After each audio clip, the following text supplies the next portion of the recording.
Hi everyone, I'm Dr. Z. I'm a clinical psychologist specializing in transgender care. Welcome to my channel and welcome to our Q&As. This is a place where I answer your direct and specific questions. So if you have a question for me, please email it info@drzphd.com. The email is in the description box below. As always, I picked 6 random questions from Q&A folder, and as always, I blacked out everybody's name to keep it private. There are going to be timestamps below, so you can jump around based on the topics that is of interest to you. And let's see if there's any other housekeeping things that I gotta say. Don't hesitate to email you questions, because a lot of times whatever you're thinking about, chances are somebody else is thinking about that. So these Q&As have been really helpful to so many people. And if you're afraid that your question is maybe too specific or too whatever it is you're thinking, just still go ahead and email it. Worst case scenario, I can always respond and let you know that I can't answer it in Q&A. Having said so, let's get started. First question for today. Hi there. And this is where I blocked out this person's name. And I have been working with accepting myself as gender fluid for a while now, with some success, but I still say to myself, I'm faking it, or that I'm gay for not being like other men. Like, what's the deal? I can't put a name on it. I dress to feel like me, myself, and I've shaved my facial hair off, but I'm scared to transition. I scare Kiliot, I think that's a misspelling. I'm not sure what you were saying. After all, and I live in a conservative area, but my family is accepting of me and even helps me buy dresses. What I'm asking is, why do I still feel like I'm not enough? You know, this question of why do I feel like I'm not enough is something that is incredibly common. Pretty much, I would probably say almost every single trans and non-binary person, gender fluid person in this case, is going to feel to some extent like I'm not good enough. Again, because you have lived in a society, and at least in some parts of the world, where there's a big push coming from a lot of people against your sense of identity. And anytime you see or experience that push, it's inevitable that there's going to be a part of you that is going to feel unwanted, unloved. There's going to be a part of you that's going to feel like the world doesn't want you in it. And anytime we feel that the world doesn't want us in it, what happens to us automatically is that we tap into this part of ourselves that we just feel worthless. And as a result, this is where a lot of times this feeling of, why do I feel like I'm faking it? Why do I feel like I'm not good enough?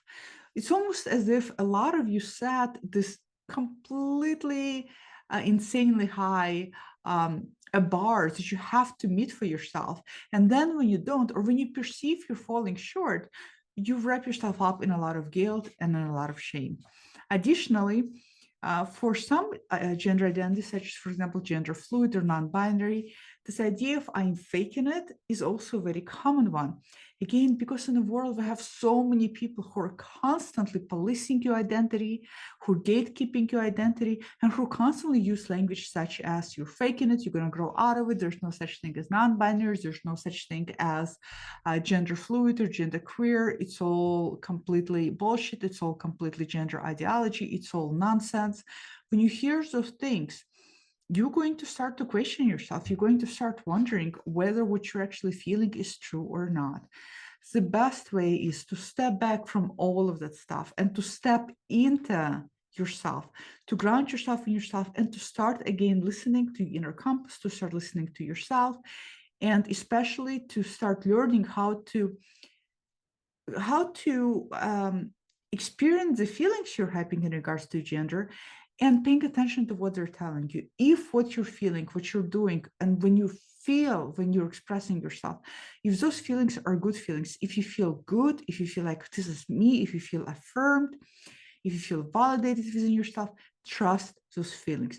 We cannot deny those feelings. Those feelings are there for a reason. Again, banal, stupid example, but you all know how much I love my black. I mean, occasionally I'll wear color, maybe some print, but almost always it's black, because that's me. That's in a deep down inside, that's who I am and how I see myself. The minute you're going to put me in some other color, I'm going to feel deeply uncomfortable. That's the feeling. That feeling is telling me something about myself.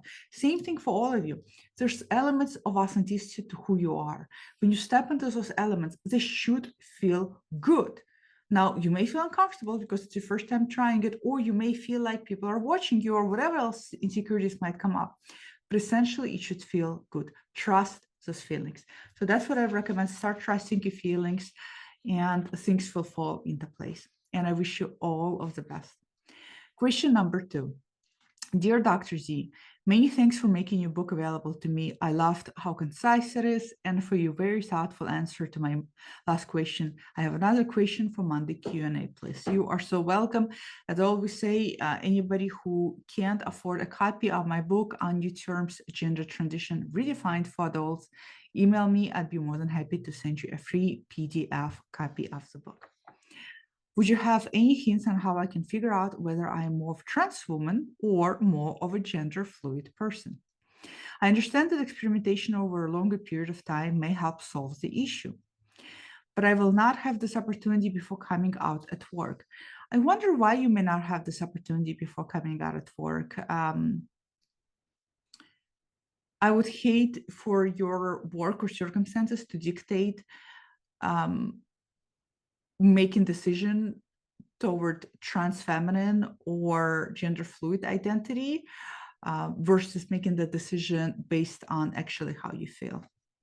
I ask because whether I'm gender fluid or trans woman would impact many decisions, including choosing a name, more unisex versus clearly feminine, and pronouns. And I would like to avoid flip-flopping after having come out at work. Okay, so got it. Given the gender dysphoria fluctuates and days when dysphoria is low, I can feel okay with masculine role and presentation. So I never identify as a man, and I don't have strong body dysphoria. But it may just be that I'm just constantly feminine, and those days are just this, that I also women have that also women have when they just do not feel like dressing up or presenting in a particularly feminine way. Several things point to me being gender fluid. For example, that I have many masculine interests, but there are also women that do. Thus, I'm also afraid that I could be just bargaining myself down to gender fluid, non-binary, because it may be more acceptable to society. Given that I'm unlikely to even pass, while it is possible that my heart of hearts, I would want a clearly feminine name, pronouns, and I'm afraid to have regrets for choosing a unisex name. I gotta be honest with you. The way you wrote this question sounds like you know what your gender identity is, but you are looking for some kind of permission um, to either step into it and own it, or to go the other way. Because it sounds like from what you're sharing, for example, you shared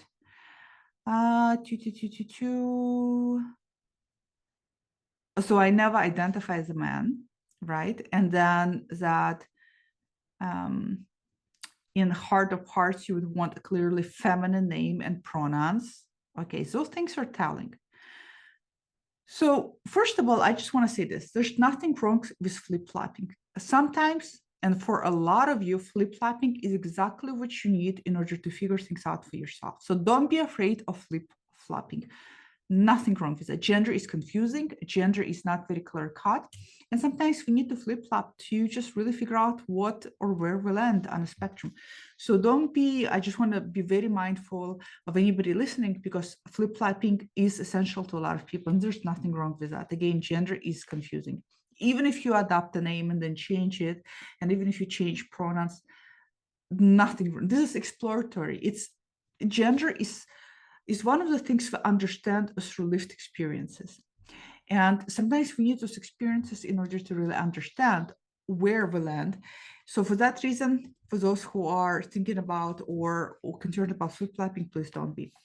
Now, for this individual, again, it sounds like you already know who you are, but you're looking for that permissiveness to commit to yourself. And it sounds like you have some fears that are holding you back from committing to yourself. I want to be, so this is just my opinion, okay? in my opinion, gender fluidity in regards to gender identity has less to do with stereotypical interests and has more to do with orientation to gender assigned to birth and its fluctuations. Trans women who see themselves as, I would use the term more trans-binary, are strongly feel incongruent with their gender assigned at birth and don't feel comfortable fluctuating. And sure, some individuals, some trans women, for example, will say, yeah, I can present masculine, revert back to presenting masculinity somewhere in my transition for safety reasons or whatnot. It doesn't make me feel very comfortable, but if I have to, I can do it. It's very different than gender fluid people, where they have such a fluidity to their gender orientation, to their gender, I would say, when I say orientation, what orients the gender in relationship to the world. They have such a natural fluidity to it that they are very comfortable oscillating, and they will oscillate without even necessarily any set patterns, where they may feel very comfortable presenting and bringing up feminine traits, and then another days are more comfortable presenting and bringing up masculine traits. And sure, there's still dysphoria present, and sure, sometimes between particular trait, the dysphoria may be there, but it's more this fluidity with orientation. I would say with gender fluid people, in my experience, there's less of a very strong secondary sex characteristic distrust, unless the fluidity, like a pendulum, swings from one to another.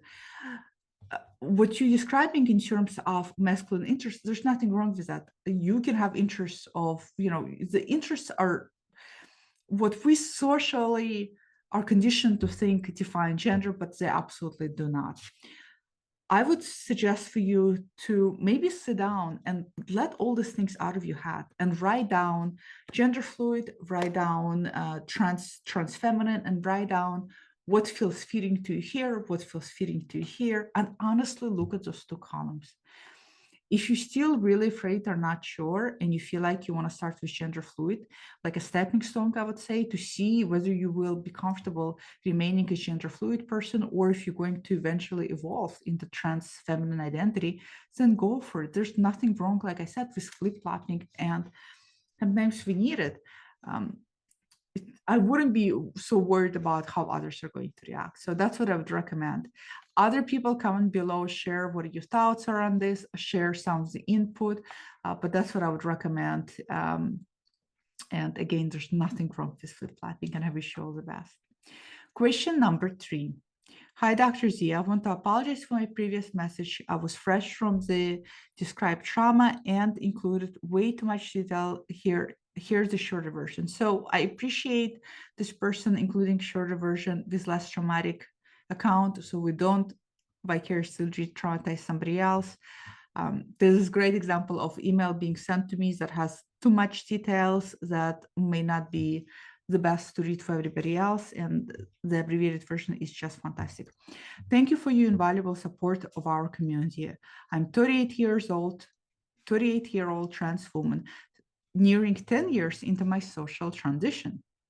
In general, I feel good about my understanding of my gender and my presentation to the world, but a recent traumatic incident has unsettled me and sunk my spirits. I'm so sorry to hear about that. Twice in the past year, I have been clocked in a public place due to my voice, and both times I was harassed, called slurs, and most recently threatened with violence. I am so sorry to hear that has happened to you. I'm struggling to recover from this incident, as well as other unfortunate memories that I have accumulated both pre and post transition. I feel haunted by this trauma, like my own mind is dragging me down, forcing me to relive it again and again. It sounds like it might be potentially PTSD. On my worst days, I feel numb and full of regret, finding little pleasure in life. I want to be better. I'm a wife and a mother and want to be present for my family. Do you have any advice on recovering from trauma and moving on from the past? Again, I'm so, so sorry this has happened to you. And for anybody, I know that a lot of you watching had some kind of instances of hate speech, some form of covert or overt form of violence. And I have no words for it. I have no words for it. Now, and I'm going to speak now generally for everybody else. Traumas are all of different magnitude.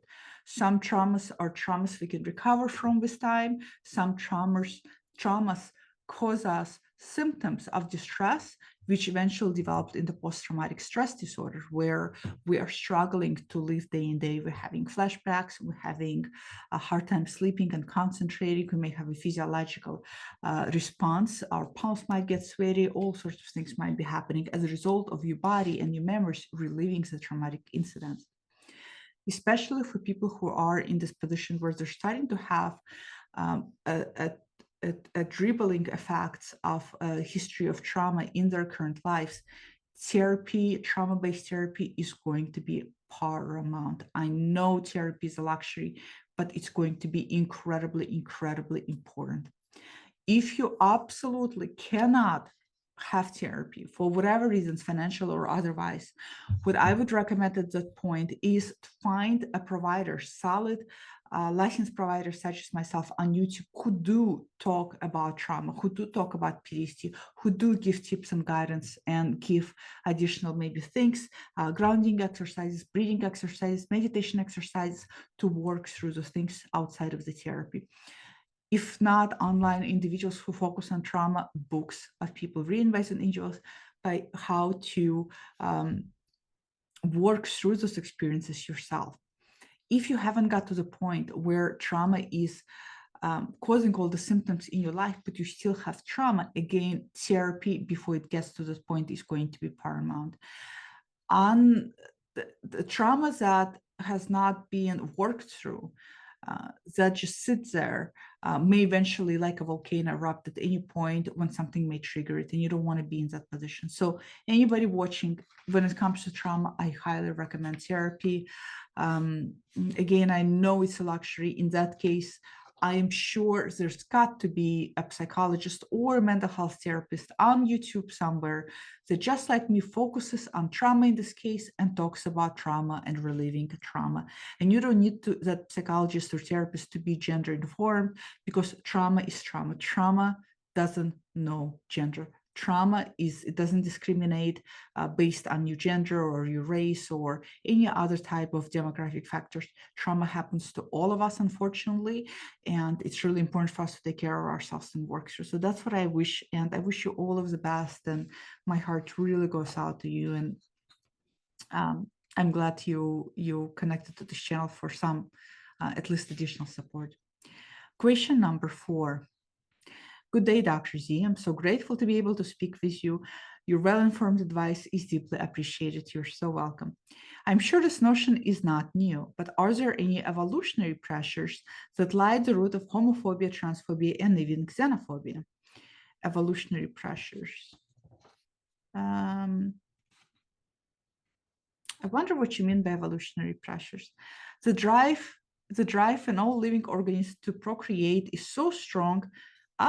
I'd argue actually against it, to be honest, that any factor that appears to threaten this is met with contempt and even outright hostility. In humans, this hostility is manifest in many ways, as the recent political outbursts show all too apparently. Surely the sign of advancement of any human society is the compassion shown to all its members. After all, we're more than just breeding machines. Also, some politicians and their supporters, through their cautious actions and policies, seem to indicate otherwise. Do you have any thoughts on this topic?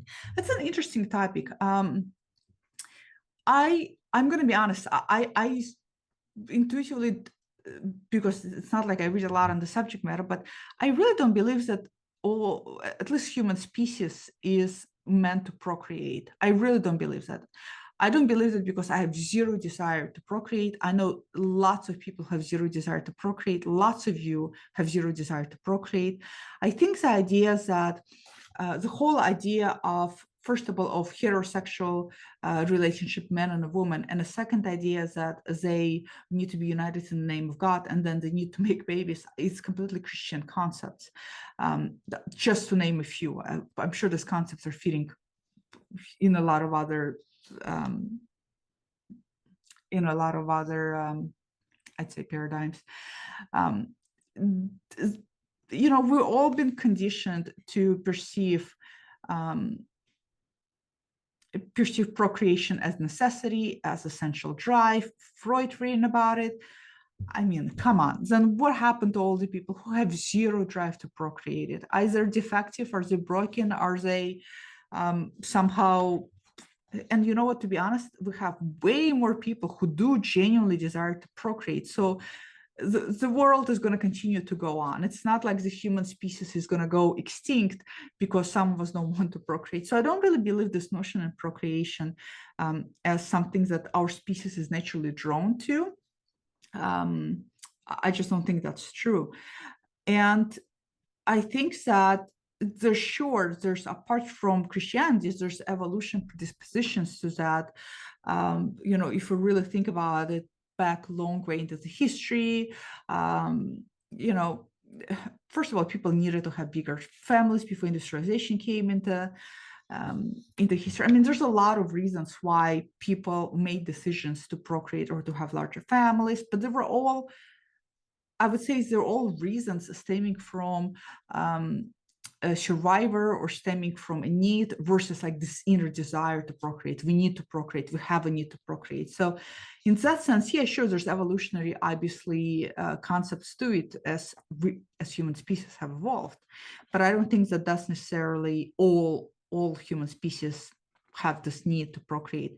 I also don't think this is why, to be honest, trans individuals and non-binary folks are being targeted by politicians right now. I don't think it's because there's a threat to procreation, because there's still the majority of people who don't identify as transgender or non-binary or don't identify as gender diverse, period, is still far outweighs gender diverse community.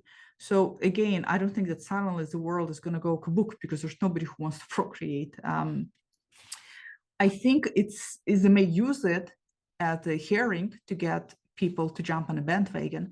But I think underneath all of it is that they always go after the minorities. They always go after the political punts that they think that it can be easily used, especially toward more conservative, more religious focus, especially to the sad majority of individuals who are white, who have strong heteronormative beliefs. I think it's used to the hearing, so I don't think that they're necessarily using it as I don't think they're necessarily using it as procreation issues. So yeah, it's a deep subject, and I honestly don't know enough about it. Clearly, I'm just sharing with you my thoughts as they come up as I read your question. But no, I don't think that the procreation is an issue, and I don't really think that we'll have a desire or evolutionary need to procreate. Definitely not. I don't know if that answers your question. Somebody below who may have more to say about it, please chime below, share, and share some of your thoughts on it. Question number 5. Dear Dr. Z, I am practically 60 years old and am an educator who suffers from gender dysphoria, male to female. Given my profession and age, I realized that it wouldn't be in my best interest to transition. I wonder why you think that is, because I know there's some notable educators who came out during their transition. It's now blank. Oh, what's his name? Transmasculine identified. I have his autobiography. Something of a scientist. He's a scientist. He transitioned in academia, in a career, and what is it? I'll have to remember it. I'll see if I can remember it. There must be other trans people of my age that are Ben Barnes. I'm sorry, I think it's Ben Barnes, that are walking around just existing as I am. I long for a group of folks that I can talk to, but I can't seem to find them online or at our Pride Center. I've read that the condition only gets worse as we age. Not necessarily, not for everybody. No, it doesn't necessarily get worse. And I began hearing the constant hissing static sound in my head on a regular basis. I'm consumed with the sadness of my life, but put on a happy face to the world. The thought of living another 20 years like this is depressing. I can't even seem to find a therapist that specializes in gender dysphoria. The counselors that are in my Benefit Web Horizon Blue Cross are only LGBTQ friendly, but after my initial intake session, I find that I know more than them. I am so sorry. Can you speak to the subject of trans people my age and how to handle living like this forever? I would not want you to live like this forever. Thank you and completely appreciate all that you do for the trans community. So, for support groups, I would recommend to go to Facebook and look through the closed groups. And if anybody knows of a good closed group for this person, please put a link below or find a way to contact them. So here's what I think. I think 60 is very young. I think you probably have more than 20 years for sure. You're an academia, you're an educator. Again, Ben Barnes comes to mind. There's other people in academia who came out. I understand your fears and concerns, but I just want you to think about the other decades of your life of living with gender dysphoria. And for you, the way you mentioned, sounds like dysphoria is actually getting more prominent. It's coming more to the forefront. That hissing sound that you described is really starting to affect you. So I would really encourage you to think about all of this.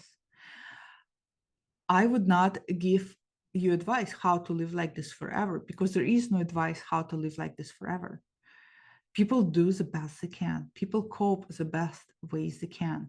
And when whichever method they use to cope with it no longer works, they find another method. And sometimes the other methods are, as they go along, sometimes the other methods become less and less adaptable, less and less healthy, and more maladaptive, and more unhealthy and detrimental to your health. I would encourage for you to even if you struggle to find gender therapist, it sounds like you are already know where you stand with your dysphoria. It sounds like you know you have dysphoria and you know that gender identity is a woman. Sounds like you do. And sounds like you don't need a gender therapist per se to dive deep into exploring and helping you navigate all of that. You can definitely benefit from LGBTQ friendly therapists as long as they are open to the topic, as long as they can carry out those discussions. Because what you need to do at this point seems like just to work through those obstacles and fears you have in your mind of coming out in the environment where you work, how it's going to affect you, and your thoughts about whatever your goals might be related to gender dysphoria. I would encourage for you to still find LGBTQ friendly therapists, preferably don't look for the one that knows gender really well, because you probably won't find them, but look for the one with whom you feel like you're connected. You feel like they get it. You feel like they may not know all the gender stuff, but you feel like they are, you just feel like they understand life. They understand the complexities of things. They can go with you to those deep places and explore with you all those deep topics and just start talking about those things. You don't want to go decades and decades and decades living with gender dysphoria. It's going to ruin your health and it's not worth it. It's just not worth it, in my opinion. So the smallest thing you can do at this point is start to explore it. Even if you decide not to do anything about it, even if you decide to continue coping with it, being in regular therapy under your insurance will greatly, greatly help you and will greatly help you reduce the pressure that you're feeling. And maybe with time, you'll be able to find that support group and resonate with some of the other folks. So I would encourage you to think about all of those things, think about your health. And again, if you do decide not to do anything about it, that's fine. Maybe with a therapist, at least you'll find a better ways to cope with it, something that is more conducive to your circumstances and context. Maybe there's a hobby or a passion that you've been wanting to pursue that you haven't, that by pursuing that will offset and take your mind off, and the hissing thought will still be there, but it won't be bothering you as much as it does now. That's what I would recommend, and I wish you all of the best, and hope this was helpful. Final question for today, question number 6. Have you ever felt like you have used and abused the name you had picked at the start of your transition to get to where you are now? So much so you want a fresh name for the new you. But when you try to let go of that name, you feel deeply sad and depressed at the loss, like you're dying somehow. It's a very odd feeling. How do you know if you have picked the right name for yourself? That's an interesting question, because usually people talk about giving up their old names and how they feel. There's a grieving process, but this is different. So, what is the name you picked for yourself for transition? You, like you said, you have used and abused. I'm not sure what you mean exactly, abused in this context, but then you got to the point where you're now thinking about picking a different name. How do you know which name is really for you?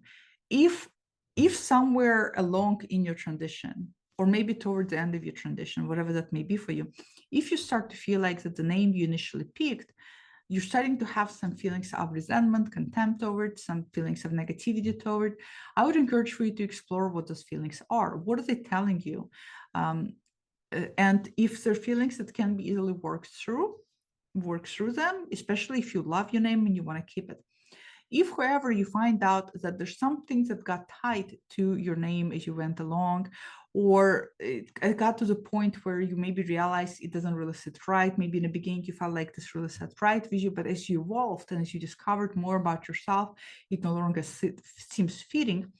I don't see anything wrong with then finding another name that feels more fitting.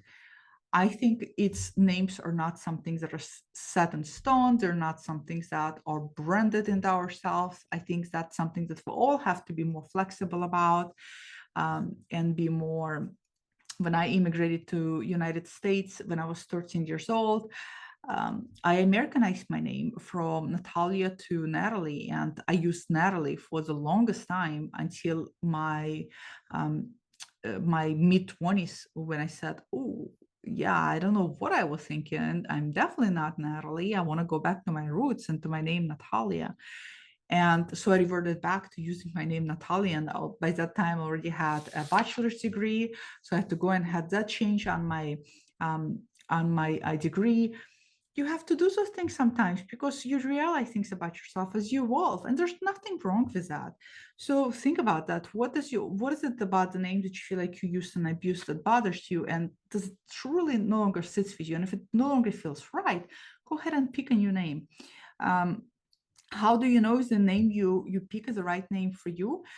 um, some people have a feeling. Some people, it just feels right to them. It feels like the name very well describes them.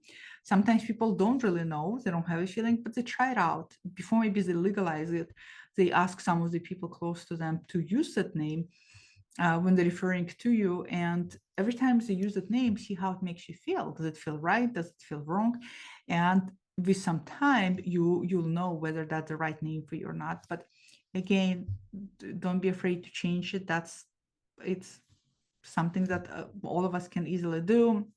Sure, it's a little bit of a headache and paperwork, but it's just a name at the end of the day. So I recommend be a little bit more flexible with it. And if your name you initially picked really does bother you, go ahead and change it. So that's what I would recommend. Anybody else chime and share your thoughts and thoughts toward other viewers and their questions. Again, if you have a question for me and for the Q&A, email it info@drzphd.com. The email is in the description box below. I love getting your questions. These Q&As have been incredibly helpful to everybody because sometimes there's a question there that you didn't even think you had until you heard somebody else ask. So comment below, share, and I will see you all next time. Bye.